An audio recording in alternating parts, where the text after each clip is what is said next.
Yeah, welcome to the what is it? I think this is the fourth edition of our podcasts. Okay, cool. Yeah. So let's see. Actually, give me 1 second. I need to find this thing here. So yeah, welcome to the podcast. How are you today? Everything? Are you good? Everything is cool. Yeah, I'm good. I live in Los Angeles, and it's the past like week or so. It's been very weird outside, super hazy. There's all the West Coast fires. Mm-hmm. Um, Nothing like San Francisco, like orange sky or anything. But today's the first kind of nice, crisp day where you can see the sky in kind of a long time. So we took the opportunity to walk around outside and wear a mask, of course. So it's not all back to normal, but that was at least a welcome departure. So yeah, pretty good morning so far. Okay. How are you doing? Yeah, it's pretty good actually. It's finally not as hot anymore outside, so we can enjoy walking outside in the evenings and not be terribly hot all the time. So yeah, so can't complain same too here. much. And where do you? I don't quite remember. Where do you live? So I live in Bucharest, Romania, which is Oh yeah, right. Eastern Europe. I would love to go to Romania. It's so beautiful. I'm actually going there for a wedding. Really? I was supposed to be there just around right now, actually. Mm-hmm. Yeah, but coronavirus. Yeah. So next year. Oh, so it was delayed, like the event, right? Yeah. Okay. Yeah, cool. that's right. Well, So maybe I can buy you a beer when you're here. yeah, I would love that. That would be really fun. It's always so good to actually see people who I have never actually. I don't think you and I have ever spoken audio wise. So this is already a good first step. Yep. So it's nice to make that stuff real because you make a lot of friends on good friends in these communities, but you don't get to see them that much. Definitely. Which is kind of sad. So I'd be really looking forward to that. Cool. Okay, so let's actually get started with the with the thing, right? So so let's see, how could I even begin to introduce you? Because like I feel like I know a lot about you because you've, or at least a lot of what you do inside within the PureScript community, right? Because, and it's not because I've been part of it for that long, it's just because you do so much, right? It's crazy how much work you seem to be doing.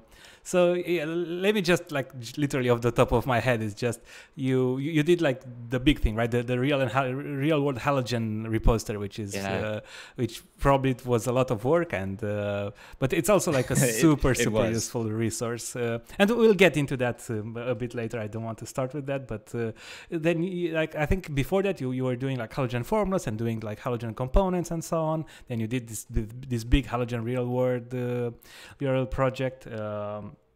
Then you did like that, and again, no, I'm not sure this is in the correct or chronological order, but you did like that big like PureScript ProFunctor optics lens article, which also seemed like it was quite a bit of work, and super interesting and cool. And then like the halogen hooks library, which I've been playing with, and it's also a lot of fun to use, and it was super interesting. And then recently you done what that the next probably that probably wasn't as big of a thing like the real world halogen thing, but like the next PureScript like build like GitHub actions, right, where you can build and which also is super useful because I am a big Nix user, so looking forward to use that as well. I haven't gotten the chance yet, but looking forward to do that. And of course doing a lot of PureScript contributions overall, right? And also like recently, as recent as maybe a couple of weeks ago, you're a member of the core team, right? Of the PureScript core team. Yeah. So I'm really excited to join the core team. Oh yeah, it's like it's a fantastic group of people, and like it's awesome. Yeah, it's basically, I mean, when I was getting started in things, I was basically badgering the people on the core team like every day in the PureScript Slack. So it's nice to be able to repay that a little bit and actually work on their side for a little bit instead of just asking the questions. Oh yeah, for sure. And of course, like it's also very good for the community, right? Because right now, and as of course for the core contributors that are already there, right? Because I assume some of them are feeling some pressure in getting things done, and now since they're like 4 or 5 extra members, that probably takes off some of the pressure of the totally. Yeah, that's super good. Okay, so since you've mentioned that's a good segue into the introduction, right? So since you since you said that, like since the beginning, let's start with that, right? So how did you get into FP? What's your story? Yeah, I started learning programming in 2016, something we were talking about a little bit before the stream started was that I moved to California originally doing music. I was going to school for music, and I got really interested in like if there was a way to build tools for musicians to help them with building up studios and collaborating together and everything. And so I ended up co-founding a music technology company with some people at USC where I went. Okay. And that's what got me really interested in programming in the first place, but I couldn't do it. I just thought it was really magic. I thought it was cool. I wanted to be involved somehow. It just seems so useful as a way that you could reduce effort and like the tedious things that sometimes go into doing your everyday life and your work, and to take out some of that with software always seemed really cool to me. But it was only after that company was acquired that I decided I needed to learn how to do this myself. I started with JavaScript and Free Code Camp, which is just a awesome resource. I mean, the JavaScript community is so vast, but also very welcoming to beginners and getting people onboarded. But I found that I just couldn't program in it. Everything I wrote was just so bad over and over again. And I really fought with it for like most of a year. And towards the end of the year, I was like, I give up. So is it a case where you ended up having a lot of code and it was hard to maintain, or even initially writing it was hard, or like what was the exact pain point? Both. It felt so magic, and not in the good way, in kind of a way of like, how does anybody know what they're doing? Like, it just seems like everything's like convention, and you just sort of learn by osmosis from what other people are doing. And I wasn't really in an environment where I wasn't learning from a more senior person or anything. So I was just writing terrible messes that were both small and difficult to maintain and not working. So it was just a poor experience. I was like, how does anybody program? And it was around that time that I ended up just going to Google, and I was like, what's the opposite of JavaScript? And I found a Quora post that was about Haskell. And so that's how I first found Haskell. And it just sounded so much different in that it seemed to have a really principled foundation. You could sort of have the compiler be your more senior teacher in a way that I didn't have with JavaScript, that would catch you in these things. And you had laws and all this stuff just sounded so cool to me. And I almost gave up on that too, because I did not know about the traverse function. And I was like, I have this list and I just can't actually do anything. It won't let me run. The program doesn't run. It's just always IO. So I almost gave up on that too. But finally, at 2017, I found the Haskell book. I think is the name, Haskell Programming from First Principles. And I've studied that really hard, and I felt like that gave me just such a better foundation for understanding programming in general, but definitely functional programming. And that's what really got me going was that resource. So a big thank you to, you got through the exercises and you read it and like, or did you just kill it? I guess, what was your process with that? Yeah, I might be cheating. I didn't quite finish it. It's a enormous book. So clearly a lot of work went into that book. I made it up through like the Monad chapter.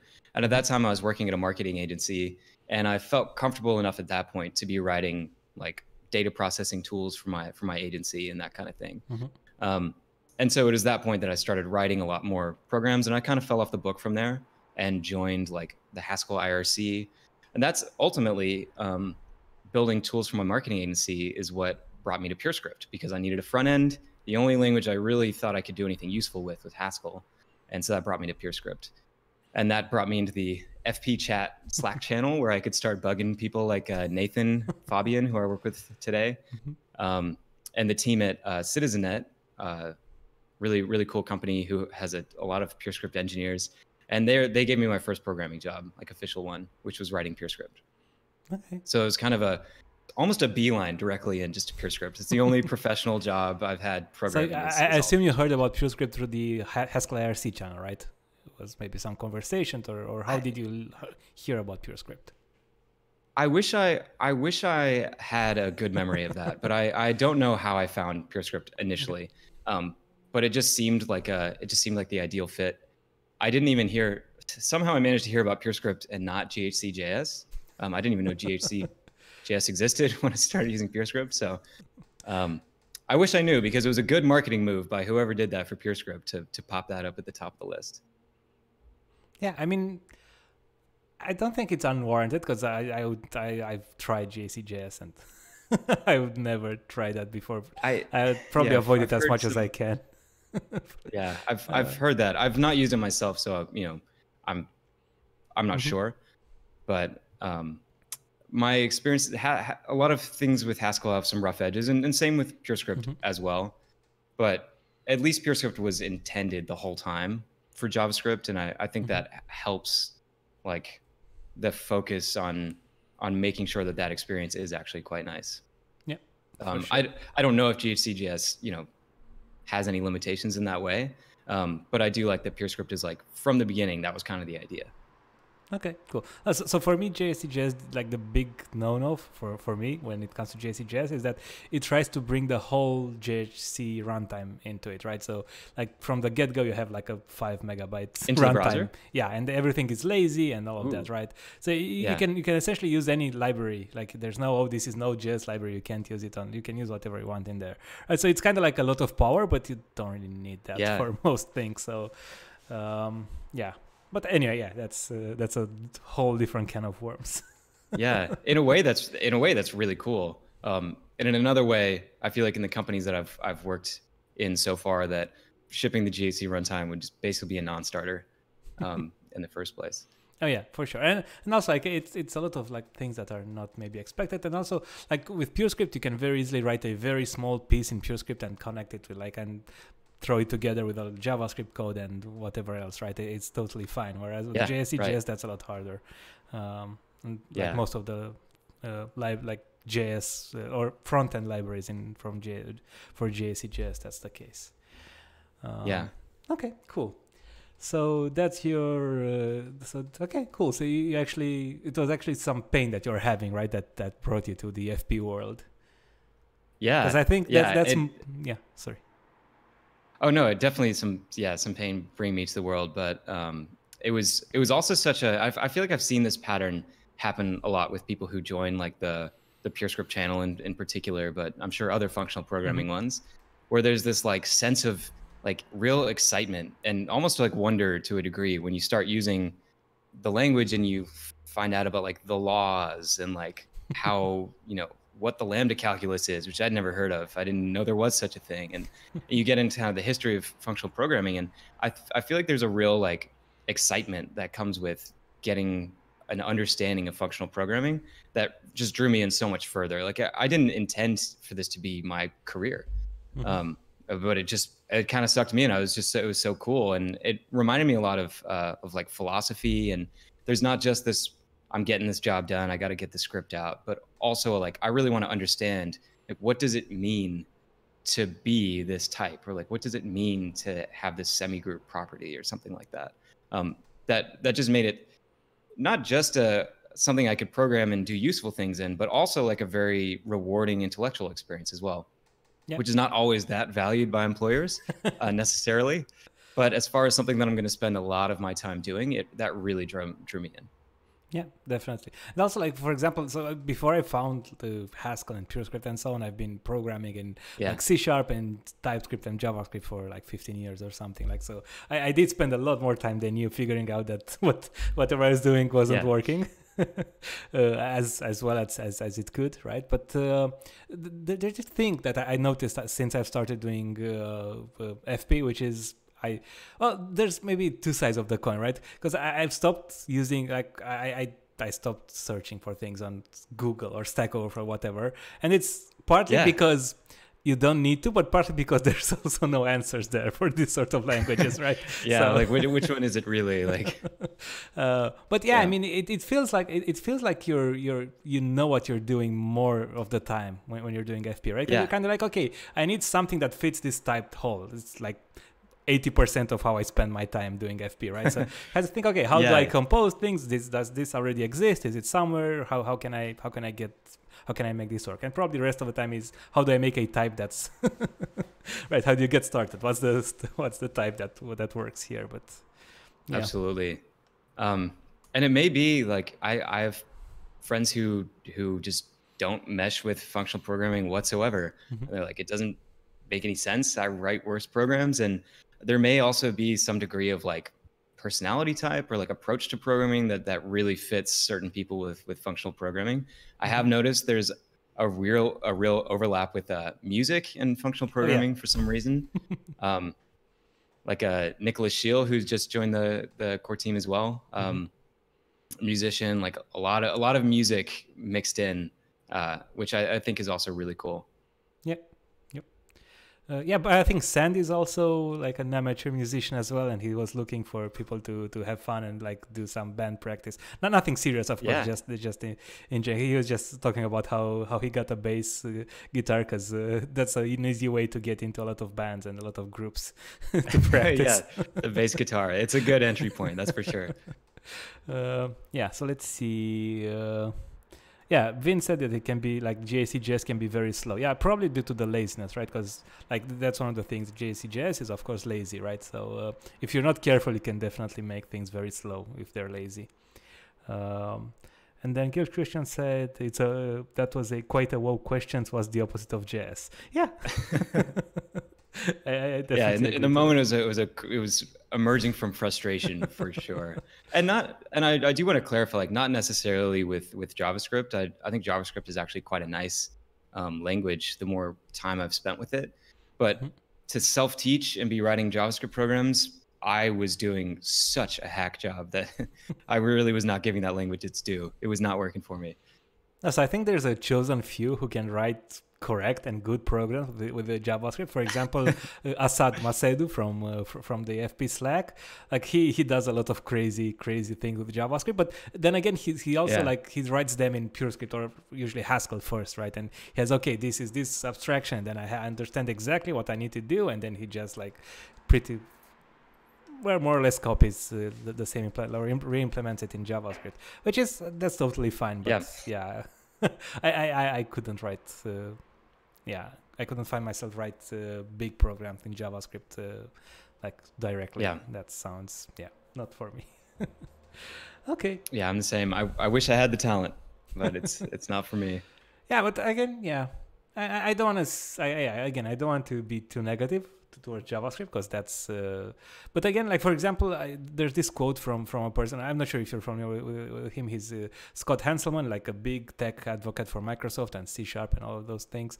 And I as I said, I used to be a C# developer, so I did like watch some like him quite a bit. And there's this thing that he mentioned. He said like JavaScript is the assembly language of the web, right?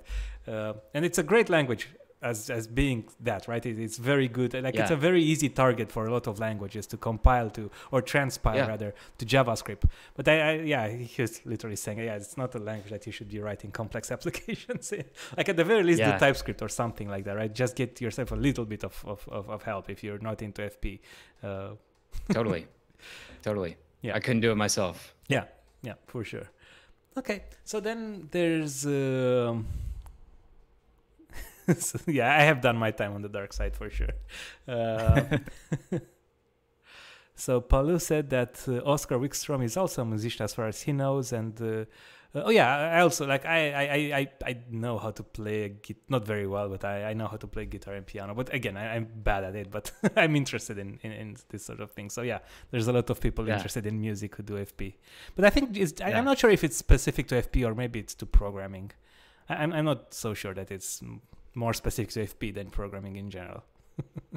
Yeah, that's a good point. One limitation that I have in general when talking about programming topics is how narrow my experience has been. It's been functional programming the whole way through. So some of my comments may actually apply to programming in general without me even knowing it, because I've only really worked in a niche of a niche sort of for my whole career.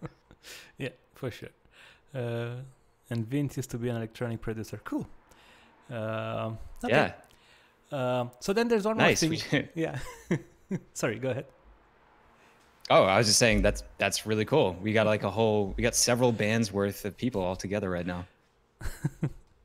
And Palu was a fast tracker nerd for years. Cool. Well, wow, that's cool. Okay, so then there's one more thing I wanted to because this was something I didn't know about you because I opened your website and I for some reason whenever I did that before I was just looking to articles click, guides click, right, but I didn't read so there's one more tab there that looked very interesting to me. It says open invitation. Let me swap to this scene for a second, just so we can show it on stream. So let me I broke the This is my apartment. There we go. I think that's fine now. Okay, that looks good. Sorry about that. So let's me try to swap the scenes. Click transition. Boom. There we go. Scene swapped. Professional streamer. Right. So this is. I was commenting at the beginning about how professional your stream looks. It looks awesome. Thank you. Great work by your brother. My brother does all of the artwork. If it looks good, if it's bad, then it's probably something that I made. But yeah. So okay, this is Thomas's website, and then this is literally the first page. And as I said, whenever I go here, I usually I'm looking for. Oh no, I know he released this guide for. Well, actually, I think it's usually the articles, right? The guides are something new. I think to your website. They're actually quite old. Okay. They're the first thing on the website. Oh, okay. But but because they're so old, I don't think they were ever publicized very much. Okay. But the only guide there is the real world halogen one, which we can talk about later. Yeah, we'll definitely get into that. But then I never noticed this thing, right? So there's an open invitation thing where he says that something like he loves helping with problems, and there's an open invitation to email Thomas and hey, this is what I could help you with, and this is what you could help me. Like if you find something wrong on a website, or if your company uses PureScript, he can do consulting. But also if you have PureScript questions or writing about something, he could do some light proofreading or copy editing. So how did you get the idea to do this? What were the responses you've got or the requests? Or I'm really curious about this. Yeah. The idea for this came originally from a figure in the formal methods world named Hillel Wayne. Mm-hmm.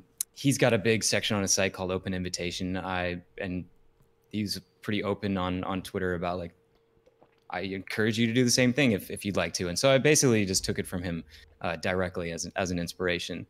And I mostly just wanted for people, especially people who are writing, can sometimes be a bit of it's really difficult in the first place, but you may also not have a ready-made group who you can do proofreading with and editing things with, because being very knowledgeable about a topic doesn't necessarily mean that you can write well about it, or that your ability to proofread or give feedback on structure or something is necessarily going to be helpful. Mm-hmm. And so I wanted people to feel very comfortable with that specifically, as well as just any questions that they had to ask. Cool. And unfortunately, I don't think I've actually proofread anything, but I have had a number of people reach out just to ask some general questions. And those are also not as frequent as I would like. I encourage people to check out the page, and if you ever do have questions, go for it. But I feel like mostly what happens is people just @message me in the FP chat, and so they kind of get it across that way instead. I do occasionally get emails through the open invitation, not asking for help, but just saying, thank you for something that you're working on or something like that, which are always really, really appreciated to receive.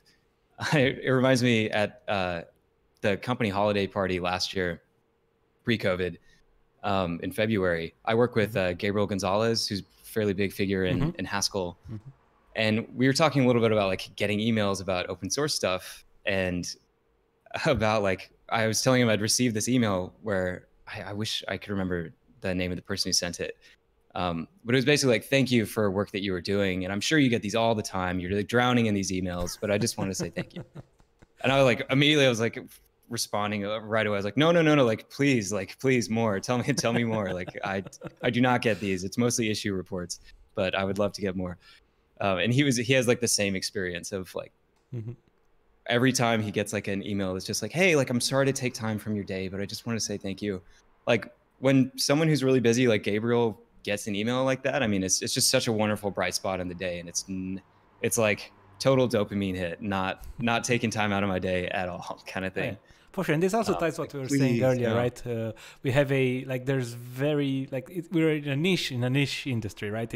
It's like a very small, like there's not that many Haskell and TrueScript developers and so on, right? So don't assume that people who work hard in this community get thousands of emails every day, right? Because there's not really that many people in this community, right? And if you absolutely. only a small percentage of people will be proactive and do like this sort of thing. So don't and it's definitely like, I think another reason for those being kind of few is that it's a little bit more of a difficult like interpersonal relationship thing to like be personally emailing somebody is making a more direct request on their time than opening an issue on a repo that they work on that maybe somebody else could get to, that kind of thing.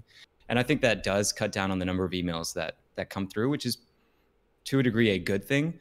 But for people who are open to that and want that, I think you absolutely should take advantage of it. Definitely don't be looking or anybody else.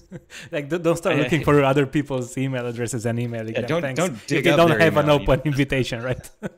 But right. Definitely. But for the people who do, they're actively looking for that. So if anybody wants to email me, I'm open to it. I love getting those. Cool. Well, that was pretty cool. Thank you for that. So let's see. I might actually steal that idea that you stole from Hillel. I might also. Let's keep the chainmail going, basically. Yeah, maybe we get a reposter with all the people who are on that list. Like have here's all the people you could email if you if you're looking for help with these sorts of things or So let's see. Gil Christian said, "I can play the key role of going to the concert." Well, that's such a big role. Oh yeah, there would be no concert if there would not be people going to concerts, right? So Vin said, "When you get a chance, can you ask him to stop doing such good posts and making such great repositories and with really good documentation, making the rest of us look bad?" Okay, message transmitted, Vince. I refuse. But thank you. I appreciate that.